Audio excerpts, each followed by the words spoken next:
લોકસભાનું જે સ્પીકર પદ છે એ પણ એમની સહયોગી પાર્ટીઓને આપવા માંગતું નથી. બીજી તરફ ઇન્ડિયા ગઠબંધને ડેપ્યુટી સ્પીકર પદની માંગણી કરી છે અને સાથે સાથે ચીમકી પણ આપી છે. નમસ્કાર દર્શક મિત્રો, 2024ની લોકસભા ચૂંટણીના જે પરિણામ આવ્યા એમાં ભાજપને બહુમતી મળી નહીં અને 240 બેઠકો મળી. એટલે ભાજપે જે પોતાના સહયોગી સાથી પક્ષો હતા એની સાથે ગઠબંધનની અંદર સરકાર બનાવી અને આ જે એના સાથી પક્ષો છે એમને પહેલાં મોટા મોટા ખાતાઓની માંગણી કરેલી હતી, પરંતુ એ ખાતાઓ તો ભાજપે આપ્યા નહીં. ખાસ કરીને જે ગૃહ મંત્રાલય છે, વિદેશ મંત્રાલય છે, નાણાં મંત્રાલય છે, સંરક્ષણ મંત્રાલય છે, આ બધા જે ખાતાઓ છે એ ભાજપનું જે સહયોગી પાર્ટીઓ છે ટીડીપી, જેડીયુ એ બધાએ માંગણી કરેલી, પરંતુ ભાજપે એ નહીં આપ્યું. એ સાથે સાથે ટીડીપી અને જેડીયુ, ટીડીપી એટલે ચંદ્રબાબુ નાયડુની પાર્ટી અને જેડીયુ એટલે નીતિશ કુમારની પાર્ટી, એમણે લોકસભા સ્પીકર માટે પણ માંગણી કરેલી છે.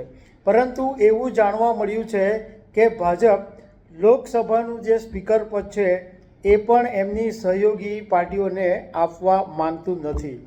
બીજી તરફ ઇન્ડિયા ગઠબંધને ડેપ્યુટી સ્પીકર પદની માંગણી કરી છે અને સાથે સાથે ચીમકી પણ આપી છે કે જો એમના કોઈ પણ સાંસદને ડેપ્યુટી સ્પીકર પદ નહીં મળશે તો પછી લોકસભાની અંદર સ્પીકર પદની ચૂંટણી માટે ઇન્ડિયા ગઠબંધનમાંથી ઉમેદવાર મેદાનમાં ઉતારવામાં આવશે.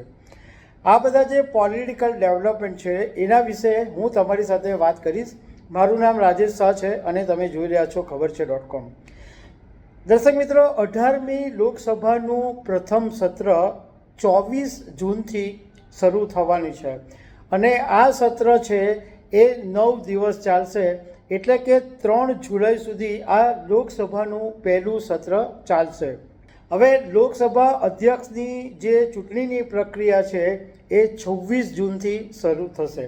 આમાં બંધારણમાં એક નિયમ એવો છે કે સરકાર બની જાય એટલે હવે શપથ ગ્રહણ તો પ્રધાનમંત્રી નરેન્દ્ર મોદીએ કરી લીધા, પરંતુ હવે લોકસભાની અંદર સરકાર સાબિત કરવા માટે સરકાર પણ સાબિત કરવી પડશે. એટલે એમના જે સાંસદો છે એની સાબિતી પણ કરવી પડશે. એટલે લોકસભામાં સરકાર બની જાય સત્તાવાર રીતે એના 3 દિવસની અંદર લોકસભાના સ્પીકરની નિમણૂક કરવાની હોય છે. એવી ચર્ચા છે કે ભાજપ આ વખતે ફરી એક વખત લોકસભાનું જે સ્પીકર પદ છે એ ઓમ બિરલાને આપી શકે છે. ઓમ બિરલા ગયા વખતે લોકસભાના સ્પીકર હતા અને આ વખતે રાજસ્થાનના કોટાથી એમણે ભાજપની ટિકિટ પર ચૂંટણી લડ્યા હતા અને સાંસદ બન્યા છે.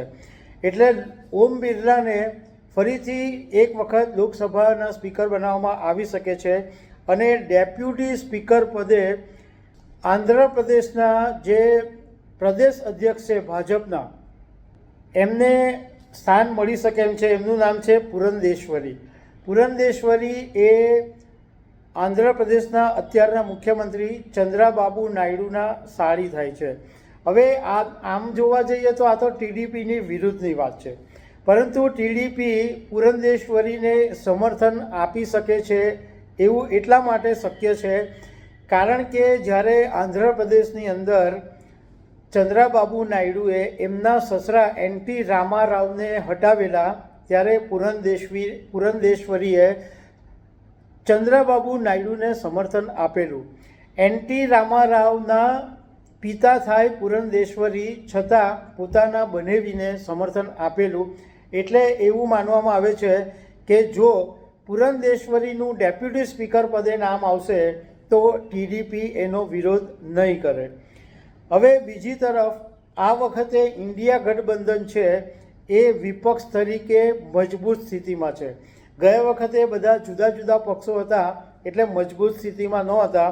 આ વખતે બધા એક સાથે લડ્યા એટલે મજબૂત સ્થિતિમાં છે અને એમને એવી આશા છે કે આ વખતે એમના કોઈ પણ એક સાંસદને ડેપ્યુટી સ્પીકરનું પદ મળી શકે છે.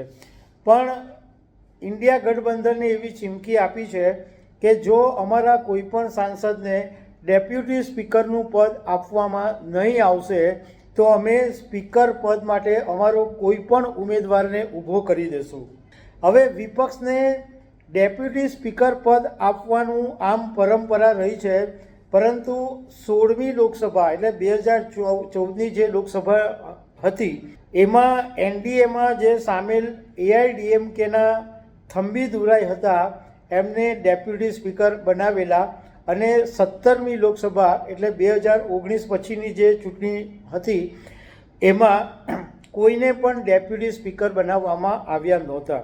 હવે આ જે સ્પીકર પદનું આટલું બધું મહત્ત્વ એટલા માટે છે કે એ કોઈ પણ શાસક પાર્ટી અથવા ગઠબંધનની તાકાતનું પ્રતીક હોય છે, અને લોકસભાની તમામ કામગીરી પર કંટ્રોલ રાખવાનું કામ સ્પીકરનું હોય છે.